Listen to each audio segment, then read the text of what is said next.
Hello guys, magandang araw sa inyong lahat, lalong-lalo na sa mga content creator na kagaya ko. Sana more followers, more viewers sa atin sa araw-araw. Ang video na ito guys ay gusto ko lang ipakita at i-share sa inyo kung paano ko niluto yung aking chicken fillet na nilagyan kong mushroom at saka cheese.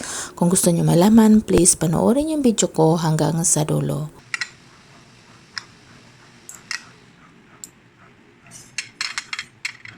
Ito palang chicken fillet, tinimplahan ko na siya ng asin at saka paminta. Asin at saka paminta lang ang tinimpla ko dyan. Tapos minarinate ko siya ng mga 30 minutes.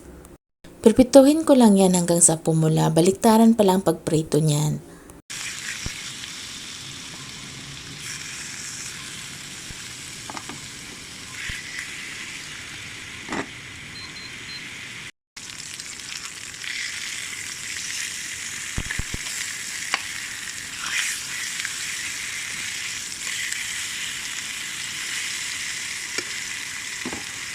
Tapos ayan na, luto na yung manok, tatanggalin ko na siya sa kawali.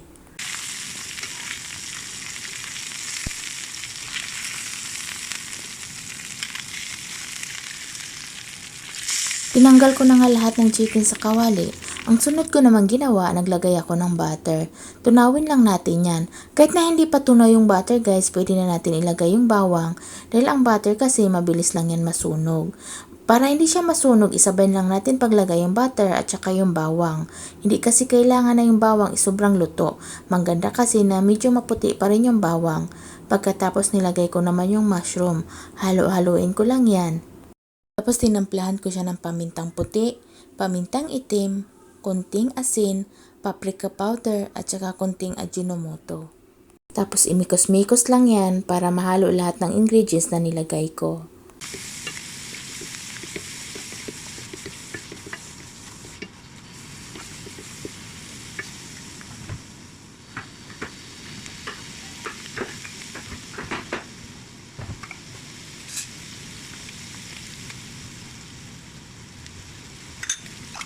Tapos nilagyan ko siya ng konting pesto.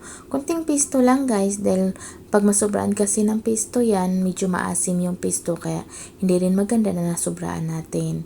Tapos naglagay din ako ng evaporated milk. Pero kung wala kayong evaporated milk, pwede naman fresh milk. Pero kung wala din kayong fresh milk, magtunaw na lang kayo ng gatas na powder. Pagkatapos nilagyan ko siya ng parmesan cheese. Kunti lang din parmesan cheese, dahan-dahan lang kasi yung parmesan cheese medyo maalat yan. Pagkatapos hinalo-halo ko lang siya, yung natunaw na yung parmesan cheese na nilagay ko, saka ko naman nilagay yung manok na pinirito ko. Paalala lang pala guys, dapat nasa mahina lang yung apoy. Kung induction naman yung gamit nyo, dapat yung apoy nyan is nasa 3 lang. Pero kung ang gamit nyo is gas, ilagay nyo lang sa pinakamahinang apoy. Bilis kasi masunog ang ilalim niyan dahil nilagyan natin ng parmesan cheese, dahil yung parmesan cheese is nagpapalapot sa ating sauce. Tapos takpan lang natin yan kapag kumulo na, ibig sabihin luto na.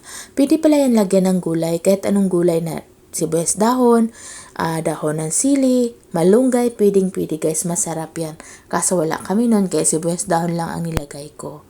At ito na guys, ready to eat na tayo. Thank you for watching guys. Thank you sa walang sawang panonood sa aking video. At sana may natutunan kayo sa bago kong pinos. Thank you sa support ang binigay nyo sa akin.